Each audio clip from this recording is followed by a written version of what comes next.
तो साहब जो B1 है, विटामिन B1, उसमें आपने बताया है कि आसाब के हवाले से लर्जा है, इससे मिलती जुलती जो और अलामात हैं, सुनना वगैरह, आँख या में क्या कोई तकलीफ हो जिसकी वजह से जब इंसान सोचने लगे कि हाँ अब मुझे विटामिन B2 की ज़रूरत पड़ेगी?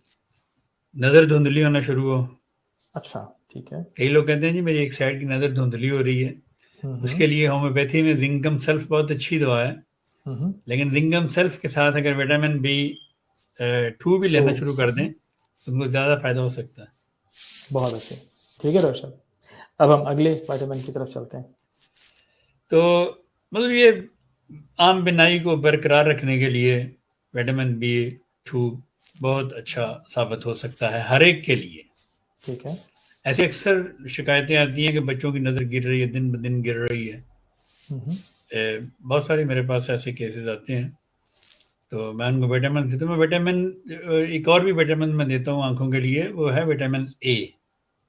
ठीक है तो उसकी जब बारी आएगी फिर उसके बारे में बात करेंगे। अभी जी, सिर्फ डॉक्टर। विटामिन B के चूंकि हम बात कर रहे हैं आज, तो इसलिए ये सिर्फ मैंने अभी विटामिन जो बी दवाई बताया। आपने बताई है वो भी ज़रा दोबारा बता जिंकम दीजिए हमें। सल्फ जिंकम सल्फेट, 200 ठीक में। है। हाँ ठीक जी, है, अगर नज़र ठीक है। धुंधली हो रही हो तो होम्योपैथिक में आंखों के लिए जो मुजर्रब दवाई है वो जिंकम सल्फ है, और उसके साथ विटामिन B2 जो है वो लेना बहुत मुफीद हो सकता है। या